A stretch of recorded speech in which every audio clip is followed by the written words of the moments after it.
Welcome to the Chief of the North on RGR Football. I am Seth Kaiser, the Chief of the North. Here from a hiatus from last week. I apologize that I missed last week. The day job kind of got in the way of things, and it was basically a complete catastrophe. I don't know how any Chiefs fan would possibly understand what a catastrophe looks like. But, oh, no, wait, I do. So the Chiefs lost to the Eagles. They dropped to 7-3 on the year. They're still in the running for the 1 seed in the AFC, et cetera, blah, blah, blah. Gave a really, really terrific Eagles team a really great fight, had to shoot themselves in the foot to order to lose. If they can get those mistakes under control, they win by 2 touchdowns. These are all things that you've heard before. And they're things that I've heard before. Those are things that I've said before. And they were always true. And they are still always true. Someone asked me an interesting question. If at a certain point, that just becomes who you are. What is the whole, the Dark Knight line? It's what you do that defines you. Eventually, if you do something long enough, I'll go to the well of fatherly wisdom that I give my son. Eventually, if you do something long enough, that becomes what you are. If you lie consistently, you're a liar.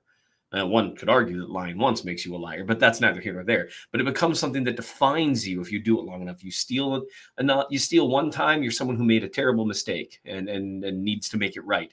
You steal often enough, you're a thief. You lie often enough, that becomes a defining part of who you are. And right now, the Chiefs are a team that cannot get out of their own way consistently on offense. And against good teams, well, we saw what happened. The defense was playing so unbelievably well. And the offense eventually just completely stalled out and gave a good team an opportunity to get back into a game. So at what point do we just say this is who the Chiefs are? It's tough to say. A lot of the conversation today is about the Chiefs wide receivers, and rightfully so. That's what I'm going to talk about. So as you guys know, we generally go with a format of mailbag questions and then getting into the thing that I want to talk about. I try every week to talk about things that interest me in the coming week, things that I'll be looking to cover. And so that's what I'm going to do today, except for the mailbag questions, because they're from 2 weeks ago. They're a little obsolete at this point. If you have any mailbag questions, put them in the comment section below and make sure to try to put a question mark in front of them, and I'll try to get to them. I'm sure they'll be very cheerful. If all of you are in the same mood I am with regards to the Chiefs loss, I expect them to be horrifying, and I'm kind of excited for it. I like hard mailbag questions, and I appreciate them. But make sure to throw those in. I'll get to those first next week. But in the meantime, I do want to talk just a little bit about the Chiefs wide receiver group, which is, of course, what everyone's talking about this week. And that's just how it's going to be, because that really is – it's a big thing. And actually, for the last several weeks, I've talked about the role that Mahomes has played in certain things. But against the Eagles, what we saw – and Mahomes had a couple plays that I know he wishes he could have back. A couple of crucial ones. He threw a terrible interception in the red zone where the decision was fine. Watson was one-on-one running across the back of the end zone with no help to the left side. But you got to put that in front of him, and Mahomes didn't. It was just a bad throw. I think he was trying to put touch on it, and I've seen that a few times this year when Mahomes is trying to loft throws a little bit more than fire them in. You get some inaccuracy, got picked off, Yard made a good play. And then his failing to connect with Travis Kelce on third down. He also, I think, and I'm going to double check. I've looked at the film once, but I'm going to double check when I do Mahomes' film review. I think he could have hit Rashee Rice or Jet McKinnon short for an easy first down. But that said, had he just made an accurate throw to Kelce down the field, that drive extends and the Chiefs are likely in scoring position. It's a very different ball game. The offense had chance after chance after chance to ice the game and put the Eagles away. Particularly that first drive of the second half, the Chiefs came out, stopped the Eagles. They had a 17-7 lead. They had the stop, even scoring a field goal on the ensuing drive. It just changes the entire dynamic of the game, putting yourself up 2 touchdowns. They just had chance after chance after chance to ice the game and then didn't. And the defense eventually crumbled on a few drives, but overall played fantastic football, being placed in a really, really tough position and came through time after time. One thing we confirmed that I think we already knew, this is an elite defense. They're excellent. But what we don't know is whether or not the offense is going to be good enough to take advantage of that, which is a weird sentence to say and brings us full circle back to the wide receivers. Avert your eyes. This is painful to watch, and I'm sorry, but it's necessary to watch. So this is the very last play of the game, 4th and 25. I'm going to make you just watch this over and over while I talk about it. Here's something I want you to know as this cycles through over and over. And I'd pause it here, but it's on a GIF and it's actually easier to watch the entirety of the play. Something I want you to notice as the ball is starting to arrive is look at Watson's feet. You notice that he's stationary. He's not moving forward towards the ball. He basically, he ran his route. He got a little more than 3 yards past the sticks, turned, waited for the ball. And as the ball was arriving, rather than attacking the ball and moving forward, he stayed stationary, waited for the ball to come to him. And what that did was it allowed Darius Slay to come over on the backside and contest the ball. Now, to be fair, Watson still should have caught it. He got 2 hands on it. Yes, the defensive back got a hand in there too, but you should have strong hands, try to make the catch. But this didn't need to be this hard a catch. And this is just kind of part one of our little show of horrors thing. But it's something that I think got missed in the narrative of the game, that people are like, oh, it was another drop, but Slay made a good play too. The reality is the things that happened before the ball arrived, it would allowed Slay to try to make the play on a terrific throw, just a laser downfield with enough velocity and perfect accuracy to get over the underneath defender. It's perfect stuff. And the reality is, the biggest issue with it wasn't that Watson failed to catch it. It's what he did when the ball was on its way there. He didn't attack it moving forward.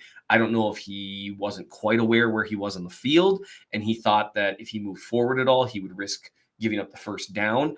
But he had multiple yards of space to work with, and just even one step forward. And you saw what a bang play that is, right? You saw Slay gets his hand in there right after or right as the ball's arriving. So now imagine if even 3 feet of difference existed there that Slay had to cover. His arm would now be, a little bit back, whereas Watson's catching up here.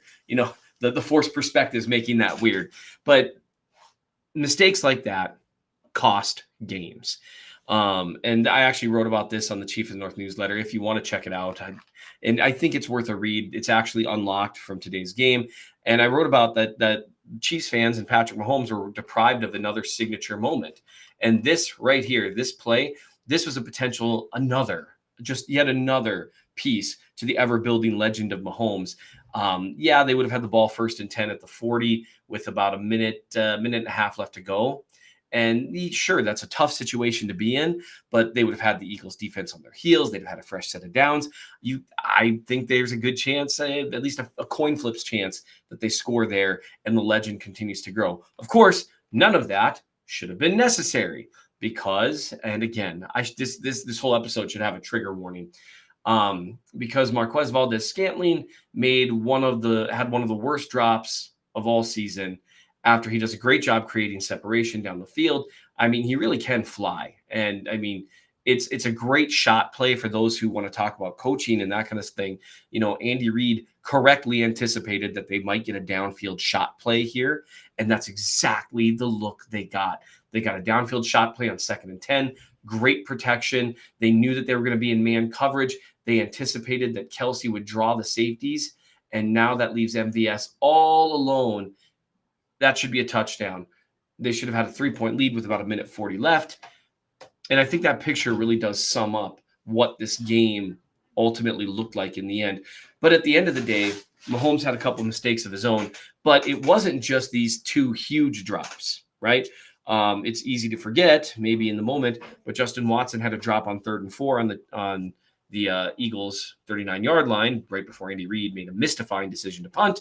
But be that as it may, a decision that gained them a whole 19 yards of field position, by the way. But again, there's no one thing with a game like this. There are multiple things. There always are. So we never can have anything be the thing. It's a bunch of different things coming together. In this case, however, yes, Andy Reid's decision to punt was a bummer. Could they have leaned a little more into the run game in the second half? I think they could have. The Eagles were starting to key in on it quite a bit better, and so they ended up in some poor, some non-advantageous 3rd and long situations and 2nd and long situations because of the run game. So I see why they moved away from it because the Eagles really started running a lot more bare fronts, and we're actually starting to load up. So we've gotten used to teams playing the Chiefs on the back end, right, to where they're taking steps back. They've got multiple safeties back.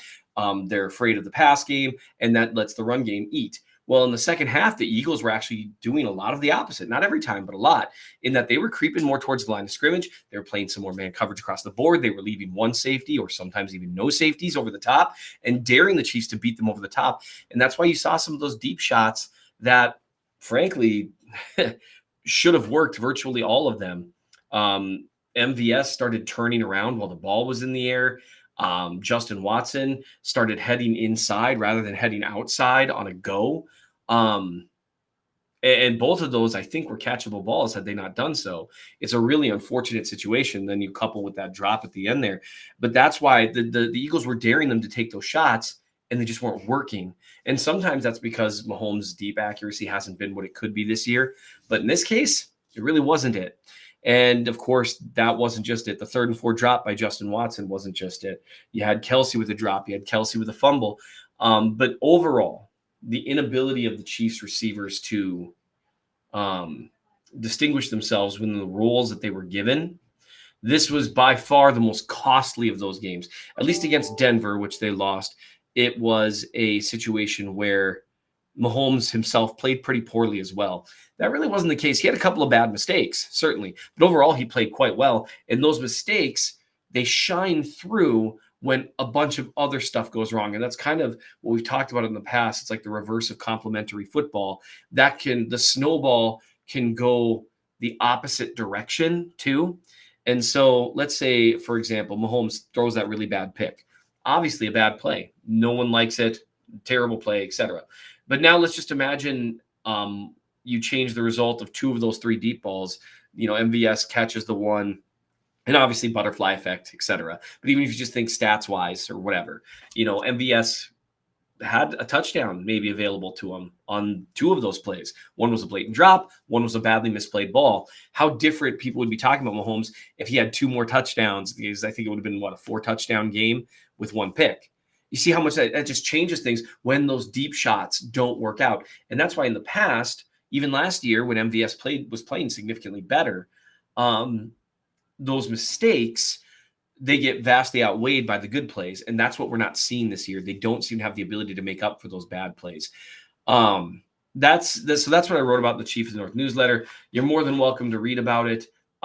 It's an ugly read, looking at an ugly situation that includes things like the Chiefs' offensive touchdowns per season, what's happened with them this year, and how that's been problematic. They're barely above average. In the last 4 weeks, they haven't scored in the second half. That's obviously wildly problematic. What's kind of crazy is that they've won 2 of those 4 games. It's odd. So what's next? That's probably what people are going to be asking in the comments. And here's what I would say. The Chiefs, in my opinion, they banked on a couple of young guys developing that apparently haven't developed to their liking. And so they've now put themselves in a situation where Justin Watson is their number 1 wide receiver. Like, that's where they're at. The only thing they can do, in my opinion, because that's not going to do it. They know that's not going to do it. They're not insane. They know that Justin Watson cannot be an 11 target a game guy, because you're going to get results like what you got last night. He'll make 1 or 2 really nice catches because he's an NFL player. He belongs on a roster, probably a wide receiver 4, something like that. But he'll make a couple plays, as a deep threat guy. But if you ask him to do more, you are asking for results like what you saw last night, to where he's targeted 11 times, but only catches like 5 of them or something like that. And then, misplays one badly, has a couple of bad drops, things like that. That's what you're asking for moving forward. And that's what you're going to get. And so what they need to decide is, how married are they to the idea of the reliable veterans who haven't been so reliable this season, seeing the vast majority of the snaps?